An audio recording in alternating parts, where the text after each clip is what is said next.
Hello everyone, কেমন আছেন আপনারা সবাই? আলহামদুলিল্লাহ, আমরা ভালো আছি। কিছুদিন আগে আমরা ফ্যামিলি সবাই এবং রাহের স্কুল থেকে সহ পিকনিকে চলে গিয়েছিলাম কুমিল্লা ম্যাজিক প্যারাডাইসে। পিকনিকে থেকে আমরা যাইনি, আমরা একটু আলাদা গিয়েছিলাম নিজেদের গাড়ি নিয়ে এবং আমরা আলাদাই সময়টা কাটিয়েছি। তো ফার্স্টে আমরা গিয়ে ঢুকে গেলাম এবং ভিতরের সাইডটা ঢুকতেই এরকম একটা পরিবেশ। ওইখানে মূলত আমি যতটুকু দেখেছি বড় এবং ছোটদের জন্য অনেক পরিমাণে রাইডস আছে। এটা হচ্ছে দ্য লস্ট ওয়ার্ল্ড, যেখানে বাচ্চারা অবশ্যই যেতে পছন্দ করবে এবং ছোটোবেলা আমরা যারা যারা ডাইনোসর পছন্দ করতাম তারা অনেক পছন্দ করব। এখানে দুই পাশে হাতের ডানে বামে দুই সাইডে প্রচুর পরিমাণে ডাইনোসর আছে, ওরা হালকা হালকা করে সাউন্ড করে। তো এগুলো বাচ্চারা দেখে অনেক আনন্দ পায়। আমাদের সাথে যারা ছিল রাহি, রাইসা, সারহা, ওরা সবাই অনেক আনন্দ করছিল।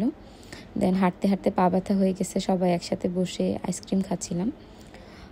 বাচ্চারা সবাই মিলে অনেক আনন্দ করেছে সুইমিং পুলে নেমে, যদিও আমরা নামিনি। ওরা 3 বোন অনেক বেশি মজা করেছে, আমরা দাঁড়ায় দাঁড়ায় সাইড থেকে দেখছিলাম।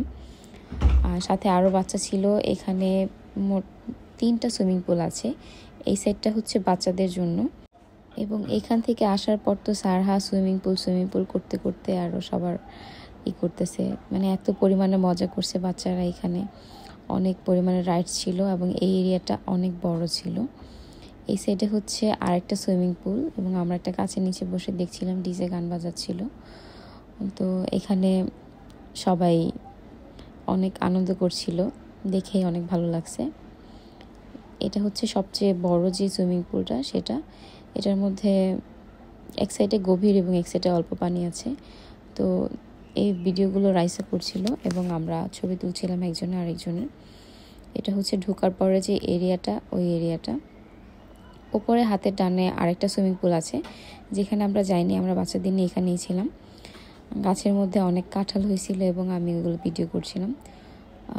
আল্লাহর কি কুদরত, এত সুন্দর সুন্দর কাঁঠাল। আমি চিন্তা করছিলাম যে এগুলো কি আসলে যাদের কাছ তারা খেতে পারে নাকি মানুষ নিয়ে চলে যায়। তো দেখতে দেখতে আমাদের সময় হয়ে গেল এই এরিয়াটা থেকে বের হওয়ার জন্য। তো আমি একটা কাপল দেখছি এবং কাপলটাকে ভিডিও করে নিচ্ছি। বাই দ্য ওয়ে, যদি আপনি আলাদা যান তাহলে অবশ্যই আপনাকে এক্সট্রা করে টিকিট কেটে তারপর ওয়াটার পার্কে ঢুকতে হবে। এটা হচ্ছে আমাদের বের হয়ে যাওয়ার আগের মুহূর্ত। ওই যে দেখেন 3টা সিপাহী দাঁড়িয়ে আছে। তো যেহেতু কুমিল্লাটা একটু ব্যাক সাইডে ম্যাজিক প্যারাডাইস, ওই সাইড থেকে রাত্রে আসাটা একটু রিস্ক। আমার হাজব্যান্ড বারবার কল দিচ্ছিল যে তোমরা তাড়াতাড়ি করে চলে আসো। আমরা আসরের পরপরই রওনা দিয়ে দিই এবং বাড়িতে এসে পড়ি।